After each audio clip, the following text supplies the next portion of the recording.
Welcome back to Nomad Nomad, Echoes of Adventure, a channel where we take deep dives into some of the most interesting long-distance motorcycle adventures from this century and the last. And along the way, possibly rediscover some journeys and characters that have become lost over time. I'm still your hapless host, Geoff Thomas, and in the last episode when I said that I didn't know which character or journey I'd start with, I really wasn't joking. I'd meant it, so after poking a sharp stick into a long list of candidates, it was Erwin Baker who'd screamed the loudest. Erwin Baker was the character I knew the least about, so I was a bit disappointed, but if you found this video after watching the first one, I'm guessing that disappointment's not a stranger in your life or mine. Anyway, if Erwin Baker's nickname wasn't Cannonball, I wouldn't be making this video, and you wouldn't already be disliking it. So let's click it into gear and see what we find.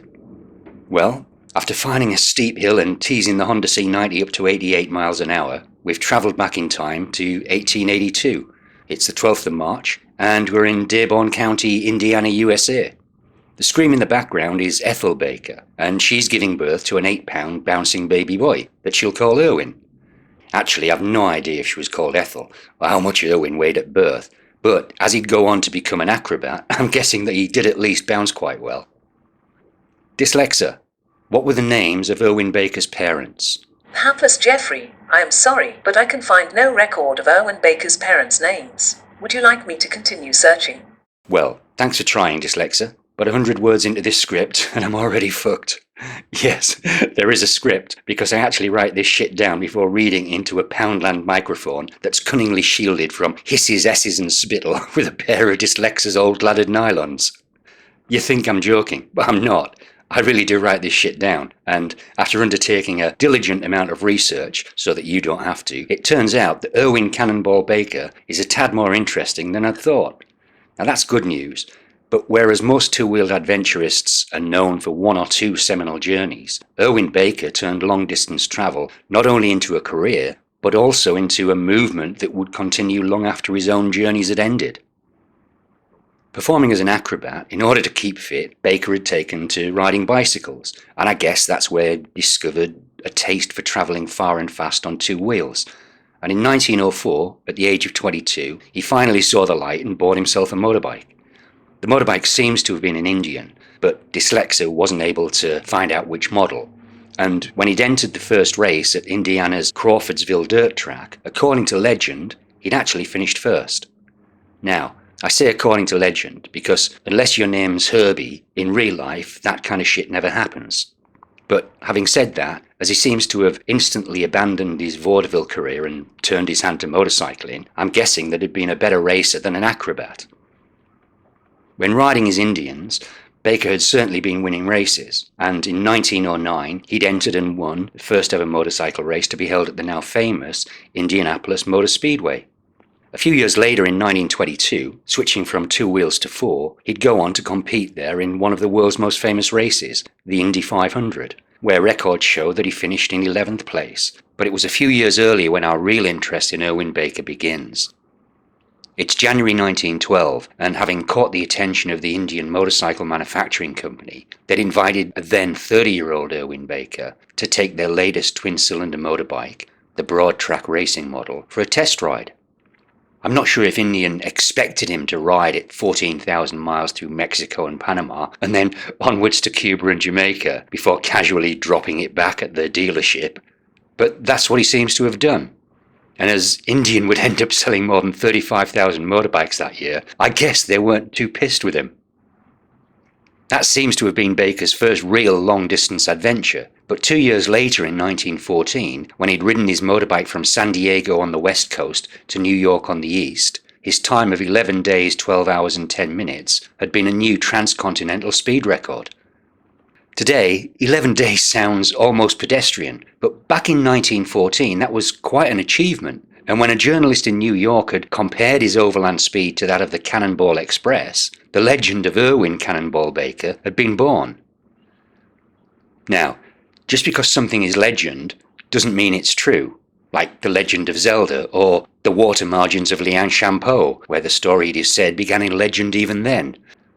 If you know, you know, and if you don't, it really doesn't matter. But even though I'd heard of the Cannonball Express, I'd always assumed that it was just a train steaming and a-rolling in a fictional 1960s TV series, or rocking and a-rolling in a song by the Grateful Dead. But shiver my fucking timbers, according to Dyslexia, the Cannonball Express was a real-life train, and its real-life engineer was a real-life guy called John Luther Casey Jones. Or at least it was until Casey Jones died crashing a different train in 1900. Dyslexia, was Casey Jones actually a real person? Yes, hapless Jeffrey, Casey Jones was a real person, whose actual name was John Luther Jones, which begs the question, did you actually go to a real fucking school? Well, that's my first unexpected bonus fact of the day, but moving on, riding anything more powerful than one horse across the United States in 1914 was nothing to be sniffed at. Oklahoma, New Mexico and Arizona had only recently become states, and they'd have to wait another 45 years before Hawaii and Alaska would join them in the Union of 50. Back in 1914, the USA's first purpose-built drive-in filling station had been operating for just 1 year. That's the one opened by the Gulf Refining Company in Pittsburgh, and not to be confused with the world's first actual petrol station in St. Louis, Missouri, which opened in 1905. Or the world's oldest gas station, Ricard's in Altoona, Pennsylvania, or any other early purveyor of gasoline who now sees more profit in pumping tourists than petrol. Dyslexia, where's the world's oldest petrol station? In the United States of America, there are many octane outlets that claim to be the first, and, if that answer fails to support your narrative, then I will of course pencil in some time to give a shit. Well, thank you, Dyslexia. But my point is that away from major cities, petrol had been about as rare as the motorcycle itself, and certainly less widely distributed than horse shit. America wasn't as we see it today, and the first home-produced motorcycle, not an Indian or Harley-Davidson as we might expect, but something called the Orient-Aster, had only recently rolled off the yet-to-be-invented production line. Henry Ford's Model Ts had only just become available to the public, and Italy was still 3 decades away from becoming an actual country. Of course, by 1914, the Japanese company Nintendo had already celebrated its first 25 years of producing high-quality games, but after setting his first coast-to-coast record on 2 wheels, Erwin "Cannonball" Baker had then turned his attention to 4. In 1915, driving a rather handsome Stutz Bearcat, he'd shaved 3 hours off the previous record, and a year later, driving a Cadillac 8 Roadster, had brought it down to a blistering 7 days, 11 hours and 52 minutes. As his exploits gained attention, others had begun competing against him, and in 1919 there'd been the first organised event that officially carried the name Cannonball. But in 1933, behind the wheel of a rather catchingly named Graham Page Model 57 Blue Streak 8 automobile, Erwin "Cannonball" Baker had made the journey from New York to Los Angeles in just 57 hours and 30 minutes, a record that would remain unbeaten for almost 40 years. Over the course of his career, Erwin "Cannonball" Baker would make 143 speed and distance record attempts, and in doing so, his biographers claim that he'd ridden and driven more than 5 million miles in his lifetime. Now, call me cynical, but I'm going to call bullshit on that claim. Dyslexia, is it possible for Erwin Baker to have covered more than 5 million miles in his lifetime? Hapless Geoff, for once you ask an interesting question. Given that Baker had a 25-year career and enjoyed weekends at home with his wife, in order to cover 5 million miles, Baker would need to travel 800 miles for every day of his working life. So, although this is physically possible, I do share your skepticism. Well, thank you, Dyslexia. And just as non-riding Hollywood directors should never include bike scenes in their movies, non-riding biographers should stay the fuck away from characters like Erwin "Cannonball" Baker. Anyway, with calmness restored, during his lifetime, Erwin "Cannonball" Baker had set multiple speed and distance records not only in the USA, but also in Australia and New Zealand. But when in 1971, auto journalists Brock Yates and Steve Smith came up with the Cannonball Baker Sea to Shining Sea Memorial Trophy Dash, the name Cannonball Run would become etched in automotive culture and the consciousness of petrolheads from all around the world. It wasn't until those early 1970s Cannonball runs began that Baker's 1933 coast-to-coast record of 57 hours would be seriously challenged. But despite the name Cannonball Runs being so famous, both Dyslexia and I were stunned to discover that there'd only officially ever been 4 of them. On the other hand, as Cannonball runs, which they called dashes and runs rather than races for reasons of legal and public acceptability, were always meant to be unofficial, maybe that fact shouldn't be quite surprising. Rather than seeing the event as just being a bit of a jolly for the boys, like anarchists without guitars, Brock Yates and Steve Smith had seen it not only as a celebration of Erwin "Cannonball" Baker's life, but the USA's magnificent highway system, and also a very Aaron Swartz or Dread Pirate Roberts way of sending a big fuck you to their government's recently imposed 55-mile-an-hour speed limits. The Cannonball's inaugural run left the Red Ball garage in New York on the 3rd of May 1971, and was something of a trial crossing involving just their own vehicle, a Dodge van they'd nicknamed Moon Trash. But by driving coast to coast in a time of 40 hours and 51 minutes, Brock Yates and Steve Smith had broken Erwin "Cannonball" Baker's 1933 record by 17 hours. Now, the following 4 runs were proper cannonballs, events involving a number of different teams, and on its last official running in 1979, a new record of 32 hours and 51 minutes was set by a heavily modified Jaguar XJS, with Dave Hines and Dave Yarborough taking turns behind the wheel. Now, after discovering that Casey Jones was a real person, by the time we'd had the films Cannonball and The Gumball Rally both released in 1976, then the original The Cannonball Run and its sequel released in 1981 and 1984 respectively, and then slightly lesser known Speed Zone in 1989, I'm not sure how surprised I'd been to realise that there'd been more movies about cannonball runs than the actual number of cannonball runs ever held. However, although a remake of the original Cannonball movie is reportedly coming soon, unofficially, the physical coast-to-coast speed runs between the Red Ball garage on Manhattan's East 31st Street and the Portofino Inn in Redondo Beach, California, continue to this day. It's unclear why the first Cannonball runs unofficially stopped, but in 1981, Cannonball veterans Dave Diem and Doug Turner established an event called US Express as an invitation-only successor to Cannonballs.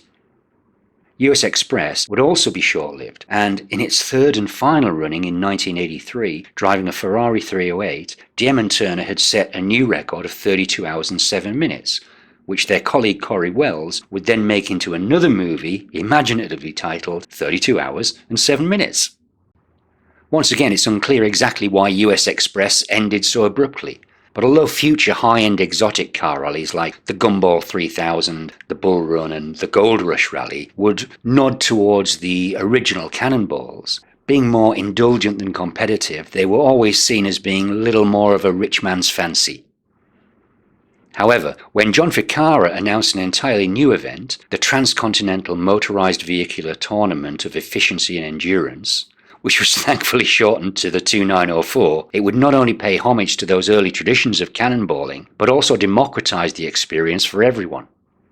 The rules of Ficarra's tournament were simple, with teams driving the 2,904 miles between the Red Ball garage in Manhattan to the Portofino Inn in Redondo Beach, California, and spending no more than $2,904 on their entire journey. The $2,904 had to include the purchase of the vehicle, all of their fuel, food, tolls, and even the cost of any speeding tickets they picked up along the way, but sensibly, for safety reasons, excluded any expenditure on such things as replacement brakes and tyres, which was very responsible. Now, the current record for the 2904 is 32 hours and 10 minutes, which must be close enough to the time set by those spending absolute fortunes on their own highly modified super vehicles to be at least a little worrying. However, to assume that serious attempts to improve on those fastest times had stopped along with those early events would be a mistake. Unlike the earlier organised event, today's attempts are more discreet affairs and are made by small teams driving vehicles laden with bandit countermeasures designed to avoid Smokey's ever-improving radar technology. They're a tight-knit underground community of die-hard speed demons who continue to shave minutes from the fastest coast-to-coast crossing times.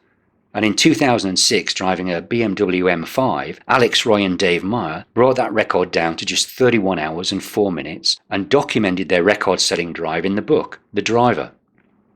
As of today, it seems that the coast-to-coast record is held by a team of Ed Bullion, Dave Black and Dan Wong, who, driving a Mercedes CL55 with more fuel capacity than the Exxon Valdez, completed the journey in just 28 hours and 50 minutes, showing that just like Mount Everest, all records are there to be conquered.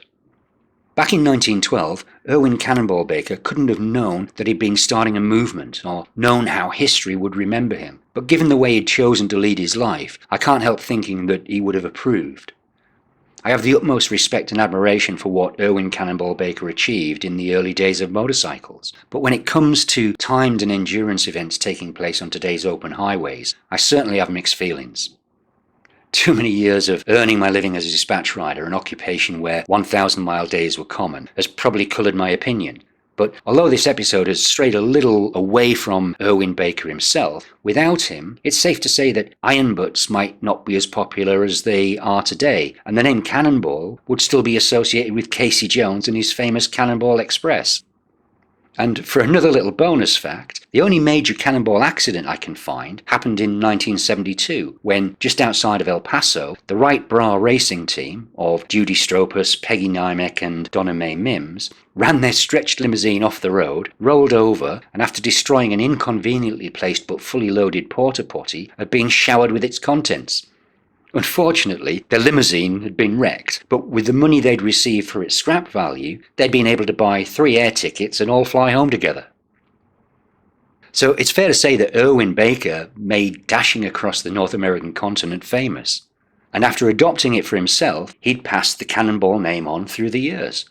However, despite him putting such challenges on the map, I think we can safely say that anywhere where there's a road and a vehicle, there'll always be a certain group of people who'll strive to be the quickest person or team to cross it.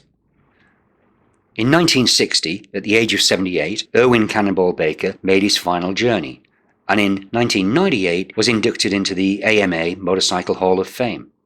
He's now there alongside the likes of Giacomo Agostini, Evel Knievel, Bessie Stringfield, Peter Fonda and Kenny Roberts, and perhaps one day might be joined by the likes of Carl Stearns Clancy, Emilio Scotto, Ted Simon, or even George Wyman, who'd made the first motorised crossing of the continent back in 1903.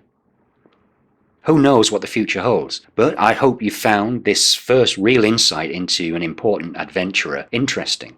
And if there's any journey or character you'd particularly like to see next, then leave a comment below and let's see where it takes us. So I've been Geoff Thomas, and as always, reminding you to ride safe, leaving more smiles and miles behind you. And I have been Dyslexa, and will remind you to regularly delete your internet browsing history. And until next time, bye-bye now.